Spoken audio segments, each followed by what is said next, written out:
I want you to imagine a scenario. It's a Tuesday morning, typical rush. You're running, say, 5 minutes late, coffee in one hand, keys in the other. We've all been there. You walk out to your driveway. There sits your car. You bought it, paid it off years ago. It's 2 tons of steel, glass, and rubber. Physically, it is right there. You get in, you press the start button, and nothing. And just to be clear for this hypothetical, the battery is full. The starter motor is pristine. Right, mechanically the beast is perfect, but on the dashboard there's a little spinning wheel, maybe a loading bar that freezes at 99%, and then a polite little error message pops up. Authentication failed. Unable to connect to server. Exactly, and just like that, your property, the thing you spent tens of thousands of dollars on, is functionally a brick. It's a chilling thought, isn't it? A connection error halfway across the world turning your physical property into a lawn ornament. It is, but it forces a question that I think most of us are, too scared to really ask. If a server glitch in a data center 3,000 miles away can turn your car into a statue, is it actually your car? That is the question. And honestly, that specific anxiety is the jumping off point for the stack of research we're diving into today. Welcome to the deep dive. Today, we are unpacking a concept the sources refer to as GOA-22. Now, don't let the acronym scare you off. No. The core thesis here is massive. The research suggests we are in the middle of a civilizational shift, a fundamental rewrite of how humans relate to objects. Yes, and we need to be precise about what that shift is. We are moving from what the sources call an ownership civilization to a permission-based network civilization. Permission-based network civilization. It sounds like the backdrop for a sci-fi novel.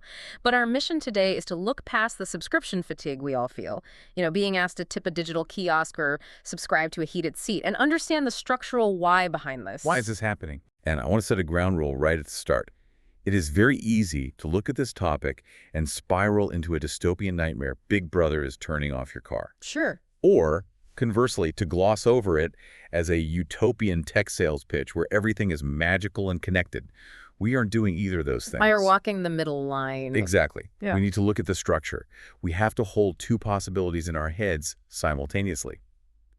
This shift could massively expand our freedom and efficiency, or it could intensify control to a level we've never seen. Both are true at the same time. Both are true. Okay, let's unpack this. Segment 1. What is actually happening right now? Because the sources point out that this isn't just about technology, it's a change in subjecthood, which is a fancy philosophical word, so help us out here. It's the grammar of civilization. Think about the ownership civilization we grew up in. Who is the subject of the sentence? It's me. It's you, the individual. Yeah. You own the object. If your toaster breaks, you get a screwdriver and you fix it. The object is complete in itself. It works offline. Right. If the internet goes down, my toaster still toasts.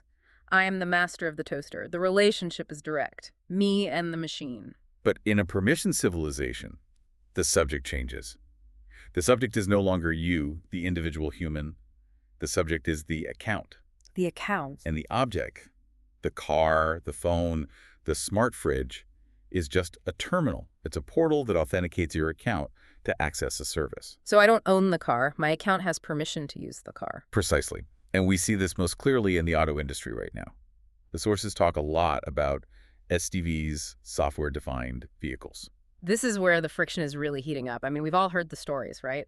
The sources mention the seat heater debacle. The famous seat heaters. It's the perfect example. You buy a luxury car. The heating coils are physically installed in the seat. You can feel them under the leather. The copper is there. The hardware is there. But you can't turn them on unless you pay a monthly subscription. That is the perfect example of the terminal concept. In an ownership civilization, if you have the hardware, you have the function. Physics dictates it. In a permission civilization, the hardware is just a dormant capability waiting for a signal from the mothership to unlock it. It makes people furious. The sources mention this deep sense of betrayal. It's not just about the money, it's about the principle. People feel like, I bought this, why do you still have your hand in my pocket? But there's a darker side to this shift, too. The sources bring up the Kia Boys incident in the United States. Yeah, that was a huge story. For those who missed it, basically there was a trend on social media showing how to steal certain cars with a USB cable. A USB cable. Because they lacked a basic anti-theft immobilizer. Right. Now look at that through the lens of this civilizational shift. In the old world, security was physical. A heavy lock, a complex key. But here, you had a physical object that was vulnerable because its software defenses were lacking. The anger there was interesting. It was a clash between the expectation of physical security and the reality of software vulnerability. Yes. It's like we're caught between two worlds. We expect the car to be a fortress, but it's actually just a computer on wheels that can be hacked or bricked. And that leads us to the new formula for availability. This is a crucial concept from the text. They call it the H2 availability hypothesis. I loved this equation. It explains so much. It does. In the past, availability meaning, is this thing useful to me, was simple. Is it broken? No. Then it's available. Simple binary, broken or working. But now, The source defines availability as power multiplied by network multiplied by authentication. power times network times authentication. Think about that math. It's multiplication, not addition. If any one of those factors hits 0, the total value hits 0. Right. So if I have a full tank of gas-full power and I have a perfect 5G signal-full network, but the server rejects my password, authentication is 0. And anything multiplied by 0 is 0? The car doesn't start. Or you have power and authentication, but you're in a tunnel and the network drops to 0. 0. That is a fragile equation. It is. And it signifies a structural transfer of control rights. The ability to stop, update, or unlock a device is moving from the individual owner, you in your driveway, to the central protocol. Which begs the question, why? Why are we doing this? I think the cynical knee-jerk reaction, and I'll admit it's my first reaction, is greed. Sure. It's companies wanting that recurring revenue. They want to rent us our lives. And the sources don't deny that financial incentive.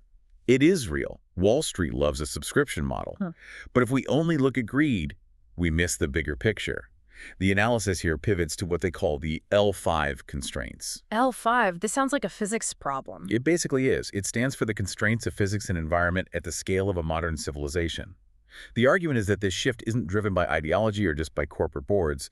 It's driven by necessity. Okay, lay it out. What are these constraints that are forcing us to give up ownership? There are 3 main drivers identified in the material: climate instability, energy dependency, and always-on networks. Let's start with climate. How does the weather force me to have a subscription for my car? Think about infrastructure. As extreme weather events become more common, heat waves, floods, storms, our physical infrastructure takes a beating.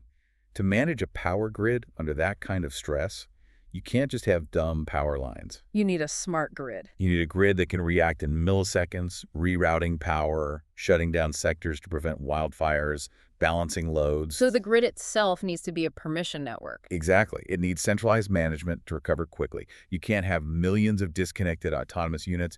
You need a swarm that can be controlled from the center. And that ties into energy dependency, specifically with electric vehicles. This is the strongest argument in the source material. Imagine a neighborhood with 500 houses. Everyone drives a gas car. When do they fill up? Whenever. Tuesday morning, Friday night, it's random. Right. The energy storage is decentralized in gas tanks. Now, imagine everyone buys an EV. They all drive home from work at 6 p.m. They all plug in at 6:05 p.m. What happens to the local transformer? It melts. It explodes. The grid collapses. Unless the grid has permission to tell my car, hey, don't charge yet, wait until 2 a.m. Bingo. The car must be connected to the network to manage the energy load. The complexity of the energy system demands that the car be a terminal, not just an isolated object. So if you had total ownership and control to charge whenever you wanted, you'd destroy the system for everyone. It's the tragedy of the commons, solved by centralized control. Right. And then the third driver, always-on networks. This is the safety argument. This applies to autonomous driving. Yes. If your car is driving itself, it needs the latest map data, the latest traffic info, and the latest security patches. You cannot wait for the owner to decide, I'll update the software next month. Right. A glitched laptop is annoying. A glitched 2-ton car moving at 60 miles an hour is a missile. So the right to repair, which we love in the ownership civilization, becomes a vulnerability in the permission civilization. If you modify your car's software in your garage, you might accidentally tell the car to ignore a red light, which endangers everyone else on the network. That is a tough pill to swallow. So the takeaway here is that connection wasn't chosen just for convenience. It was requested by the sheer complexity of maintaining a modern, high-tech civilization. That's the high-complexity society argument. Centralized control is structurally more efficient, than dispersed physical ownership when the system gets this complex. We have built a machine so complicated that we aren't allowed to touch the gears anymore. So where is this going? If we look at the next 5 years, the 5-year gradient, as the source calls it, what does the world look like? The source has outlined 3 scenarios, and they emphasize these aren't predictions, they are gradients. Like water flowing downhill, it depends on the terrain we encounter. Okay, let's walk through them. Scenario A. Scenario A is centralized control expansion. This is the smooth path. The conditions for this are stable power, stable internet, and relative economic stability. So things keep working. Yes. In this scenario, convenience wins. We accept the trade-off. We hand over the keys because the features are cool, the safety is better, and crucially, the system doesn't crash. We get used to not owning things. It becomes the new normal. Pretty much. You will own nothing and you will be happy, as the saying goes. But what if things don't stay stable? That's scenario B, distributed redesign. The rough path. Imagine frequent natural disasters, wide area network failures, maybe cyber attacks that take down entire regions. The brick scenario becomes real for millions of people. Exactly. If the servers go down and your house won't unlock and your car won't start, trust in the brand evaporates. In this scenario, we see a forced return to local capabilities. Offline mode becomes the most premium feature you can buy. It's funny, I can see that marketing campaign. The new all-terrain vehicle. It works even when the world ends. It's barely a joke. No, in this scenario, local economy becomes a survival trait. You want the toaster that doesn't need Wi-Fi because you can't rely on the Wi-Fi. In scenario C. Scenario C is the hybrid model. This is the political path. This assumes that we have political compromise and regulation. We realize the danger of total centralization, so laws are passed to mandate offline modes for emergencies. So the car is connected most of the time for the grid, but there's a legal red button that gives me back control if the network fails. Correct. But there's a fascinating specific note in the source material about Japan. Oh, right, the Japan projection. Japan is a unique case study because it is a highly advanced technological society that is also prone to massive natural disasters. Earthquakes, tsunamis. The source suggests Japan might be the stress test for this civilization. Because when the tsunami hits, the power goes out. And when the power goes out, the permission civilization stops working. The source suggests this could lead to a static gradient, where people, especially in disaster zones, refuse updates. They cling to old, dumb technology. Yes, not because they're Luddites, but because it's the only thing that works when the Earth shakes. That brings us to the human element. We've talked about systems and grids and cars, but what about us? In this new world, do we just become passive users? Do we lose our agency? This is the most philosophical part of the deep dive. Yeah. The expert argument is that human agency doesn't disappear. It moves upstairs. Upstairs. Think about the levels of abstraction. In the ownership civilization, agency was local manipulation. You turn a wrench, you fix a part, you steer the wheel. It's tactical, hands-on. In the permission civilization, agency shifts to structural choice. You aren't fixing the engine, you are choosing which network to join, you are choosing which contract to sign. You're choosing which terms of service align with your values. Exactly. That feels less satisfying somehow. Signing a form feels less real than fixing a leak. It feels abstract, but the consequences are huge. And this is where the source defines the new rights we need to fight for. If we can't fix the engine, we need different powers. 2 specifically. The right to stop and the right to disconnect. Right. The right to stop asks, who has the ultimate kill switch? If the car is driving you somewhere you don't want to go, or if the smart home starts recording you, can you stop it? Physically, is there a breaker I can pull? Exactly. And the right to disconnect. This creates the concept of exit rights. This is the big one. Can you survive if you opt out? That's the test. If the only way to participate in society, to work, to travel, to eat, is to be on the network, then you aren't free. You're a captive. Correct. If I can't buy groceries without a smartphone app, I have no choice but to agree to whatever the terms of service say. My consent is fake. So the source argues that the maturity of this new civilization won't be measured by how fast the internet is. No. It will be measured by how well it designs the right to disconnect. A mature civilization allows you to leave. An immature, tyrannical one traps you inside. That is a powerful distinction. It's not about fighting the technology, it's about designing the exit doors. We are trading physical control for systemic efficiency. That's the deal. We are trading the garage for the cloud. And it seems like, based on the complexity argument, We can't really go back. We can't support 8 billion people with 1950s technology. That's the reality. This transition is likely irreversible. The systems are too complex to be managed manually anymore. So the goal isn't to smash the machines or scream at the cloud. The goal is to demand better terms of service for our lives. You have to become smarter negotiators. We have to realize that our signature, our authentication, is the new wrench. That's our tool. This has been a lot to process. I'll never look at my car quite the same way again. It feels less like a possession and more like a subscription service I'm just borrowing. It changes your perspective on everything in your house. The smart TV, the doorbell, even the thermostat. It really does. And on that note, we're going to leave you with the final provocative thought from the source material.